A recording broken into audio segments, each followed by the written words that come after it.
Mga minamahal kong anak, maraming beses na maaaring hindi ninyo napapansin.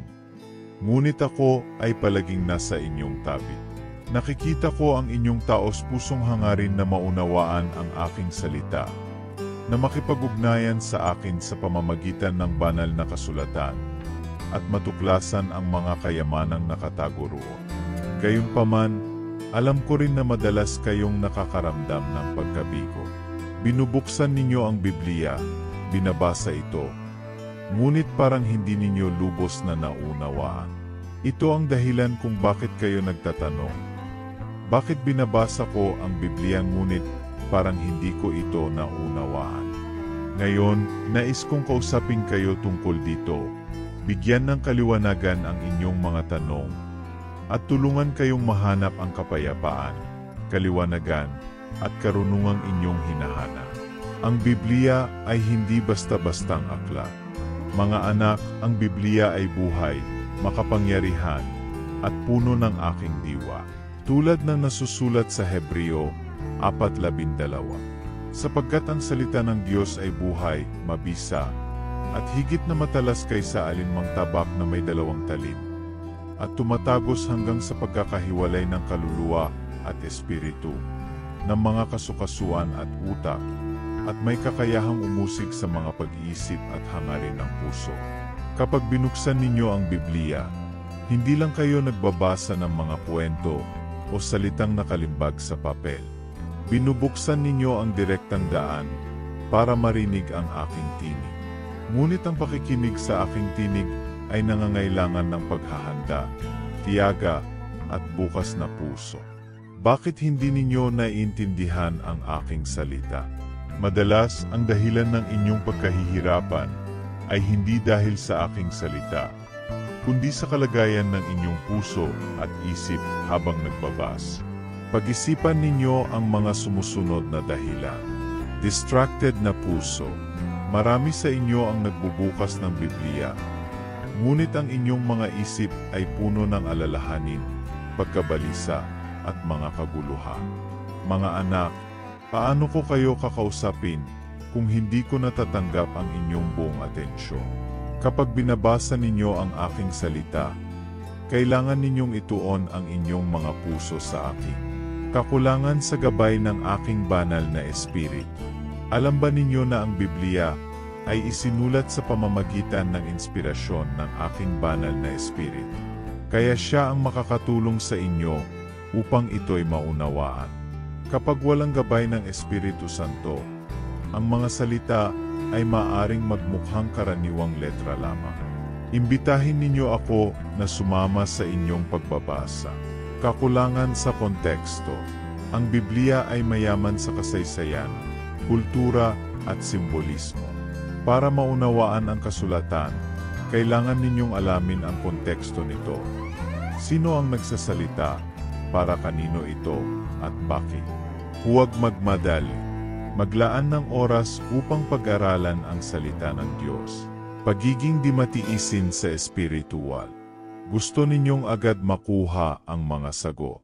Gusto ninyong buksan ang Biblia at maunawaan agad ang lahat. Ngunit ang aking salita ay isang nakatagong kayamanan. Tulad ng sinasabi sa Kawikaan 2:4-5. Kung hahanapin mo ang karunungan na gaya ng pilak, at susuyurin mo ito na parang kayamanang nakatago, saka mo maunawaan ang takot sa Panginoon at matutuklasan ang kaalaman tungkol sa Diyos. Paano ninyo maaring maunawaan ang aking salita? Narito ang ilang mga praktikal na hakbang upang mas maunawaan ninyo ang Biblia. Manalangin para sa tulong. Bago buksan ang Biblia, makipag-usap muna sa akin. Hilingin na buksan ko ang inyong puso at mata sa pamamagitan ng aking banal na espiritu. Tulad ng sinasabi sa awit 119:18. Buksan mo ang aking mga mata upang makita ko ang kahangahangang mga bagay mula sa iyong kautusan.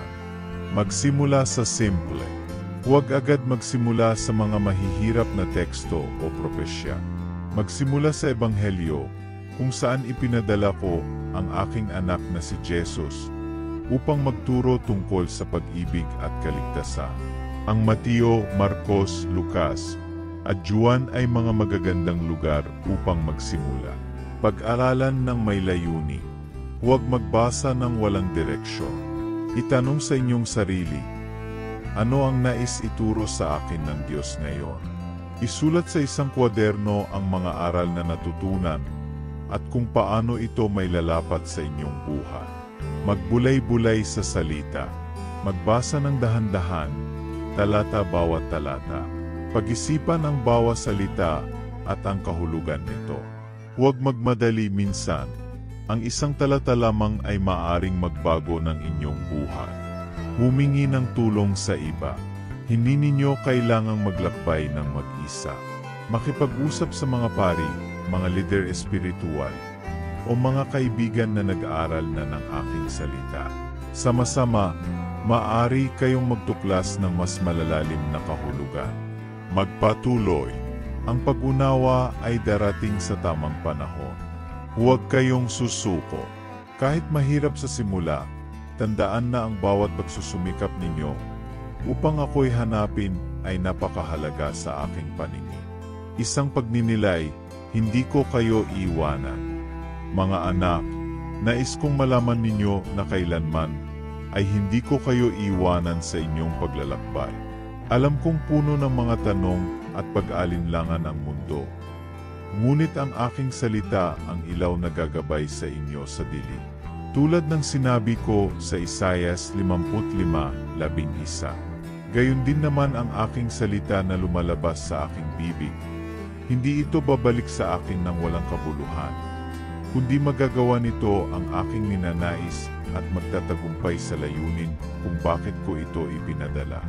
Isang paanyaya para sa inyo. Ngayon, nais ko kayong anyayahan na magpanibago ng inyong pangako sa paghahanap sa aking salita. Huwag lamang kayong magbasa gamit ang inyong mga mata, kundi gamit ang inyong kaluluwa. Hayaan ninyong ang bawat talata ay tumago sa inyong mga puso, hubugin ang inyong buhay, at baguhin ang inyong mga pagkilos. Para sa pagtatapos, alalahanin ang sinasabi sa Kawikaan 3:5-6. Magtiwala ka sa Panginoon ng buong puso mo, at huwag kang manalig sa iyong sariling pangunawa. Kilalanin mo siya sa lahat ng iyong mga lakad, at itutuwid niya ang iyong mga landas. Kung ang mensaheng ito ay tumama sa inyong puso, isulat ang Amen sa mga komento. Mag-subscribe sa channel, i-on ang notification bell,